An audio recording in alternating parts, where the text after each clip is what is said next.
For most couples, a wedding day is the ultimate promise. It's a vow of love, a pledge of trust, and the start of a shared future. It is the one day they stand up in front of everyone they know and declare that two lives are now one, a journey that's supposed to last a lifetime. They make that pledge, till death do us part. But for few couples, that final vow arrives with chilling speed. Just hours or days after they say, "I do," their wedding vows become a death pact, sealing a fate of betrayal and murder. This is a story of a wedding that ended at the bottom of a cliff, and a honeymoon that ended at the bottom of the ocean. To the outside world, their love stories look flawless, like modern-day fairy tales.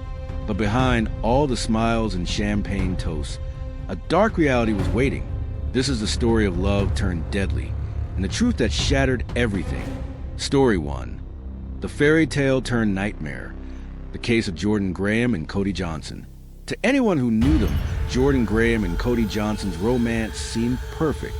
They met at a church luncheon in the beautiful town of Kalispell, Montana, the gateway to the majestic Glacier National Park. Their connection was instant. A shared faith and a love for the outdoors bonded them together. He was 25, she was 22, and it looked like a match made in heaven. The relationship moved fast. After a whirlwind romance, they were engaged and then married on June 29, 2013. Wedding videos show a happy couple reciting their vows, promising to love and cherish each other forever. One of the songs written for their wedding had a lyric that would become tragically ironic. Everyone wants a safe place to fall in your mind. But just as the ink was drying on their marriage license, the fairy tale was already starting to fall apart. Jordan was having serious second thoughts in a stream of text messages to a friend from church. Her excitement about the wedding soured into regret. In the week that followed, she confessed that she felt too young, that she made a mistake, and had no idea how to tell her new husband. She told her friend she was unhappy and just didn't feel the way a new bride was supposed to feel. The secret turmoil was building toward a deadly confrontation. Just 8 days after their wedding, on July 7, 2013, Cody Johnson didn't show up for work. His friends and co-workers immediately reported him missing. Their concern grew as Jordan's story didn't add up. She first told everyone, including police, that Cody had left their house the night before with some friends she didn't know, to go for a joyride. She even faked an email, pretending it was her friend Cody, claiming he was dead and that the search had begun. But as the search for Cody grew, her lies started to unravel. Friends were suspicious of how calm she seemed and how her stories kept changing. While friends and family were desperately searching, Jordan claimed she'd found a major clue. She told authorities that Cody had mentioned a popular hiking trail in Glacier National Park was on his bucket list. She then led a search party to the exact spot where she knew his body was. On July 11th, Cody's body was found at the bottom of a 300-foot cliff. Investigators were immediately suspicious. It was just too convenient. They confronted Jordan with security photos showing her and Cody entering the park together on the night he vanished. Her lie was over. In a recorded confession to the FBI, Jordan Graham finally told the truth. She said that after arguing at home, they drove to Glacier National Park to talk things over. They walked out onto a narrow ledge, hundreds of feet above a ravine. There, she finally told him she was unhappy. An argument started. According to Jordan, Cody grabbed her arm.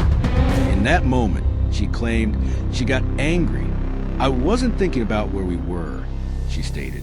"I just pushed." With one hand on his back and the other on his shoulder, she shoved her husband of 8 days off the cliff. Then, she got her car and drove away, never even checking to see if he'd survive. At trial, prosecutors painted a picture of cold, calculated love, who lured her husband to his death. Her defense team argued it was an extremely reckless but unintentional act. In a surprise move just before closing arguments, Jordan Graham pleaded guilty to second-degree murder. And in exchange, prosecutors dropped the first-degree murder charge. In court, a tearful Graham apologized to Cody's family, saying, "I still love Cody. I ask myself daily why I didn't make different decisions. I have no answers." The judge, however, was not convinced by her tears. He pointed out her lack of remorse stating, "There's only one person in this room that knows what happened, and I don't think she's been entirely truthful." Jordan Graham was sentenced to 30 years in prison. The fairy tale ended with a 30-year prison sentence, and a family was left to grieve a man whose life was cut short just 8 days after he pledged to the woman who would take it from him. But what happens when betrayal isn't on a remote cliffside, but hidden deep beneath the waves, where no one can hear you scream? What happens when a dream honeymoon in paradise becomes a backdrop for a death that remains shrouded in suspicion for almost a decade? Story 2, Death in Paradise, the case of Tina and Gabe Watson. To her family, Tina Thomas was a vibrant, 26-year-old woman with her whole life ahead of her. Her wedding to David Gabriel Gabe Watson on October 11, 2003, should have been the start of a wonderful new chapter. Gabe, a certified rescue diver, had planned what he called the perfect honeymoon, a scuba diving trip to the Great Barrier Reef in Australia. Now, Tina was not an experienced diver. While Gabe had 55 dives,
Watson had killed his wife. The coroner suggested he may have turned off her air supply and held her in an underwater bear hug until she passed out, before turning her air back on and letting her sink. The motive, prosecutors in both Australia and the United States would later argue, was money. In the days before the wedding, Gabe had allegedly asked Tina to increase her life insurance policy and make him the sole beneficiary. Prosecutors claimed he stood to gain financially from her death. Even though the amount was relatively small, the legal battle for Gabe Watson would stretch across 2 continents and nearly a decade. In 2009, after being sent to Australia to face charges, he made a shocking plea deal. He pleaded guilty to the lesser charge of manslaughter, admitting that he failed in his duty to save his wife. He was sentenced to 4.5 years, but served only 18 months before he was released and sent back to the United States. But Tina's family, led by her determined father, Tommy Thomas, was convinced it was murder. They pushed for charges in their home state of Alabama, where prosecutors believed the murder had been planned. Alabama authorities agreed and put Gabe Watson on trial for capital murder. In February 2012, the Alabama trial began.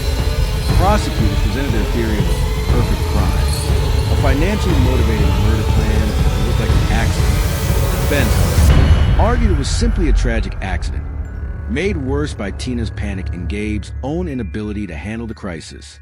But after 2 weeks of the prosecution's testimony, the trial came to a stunning and abrupt end. The judge, Tommy Nail, acquitted Gabe Watson, ruling that the prosecution had not presented enough evidence to prove Gabe had intentionally killed his wife. He stated, "The evidence is sorely lacking that it was an intentional act. The only way to convict him of intentional murder is to speculate. Nobody knows exactly what happened in the water." The case was dismissed before the defense even had to present its side. Gabe Watson, who had since remarried, walked out of the courtroom a free man. For Tina Watson's family, the verdict was a crushing blow. A cloud of suspicion still hangs over the case, a tragic mystery at the bottom of the ocean that may never be truly solved.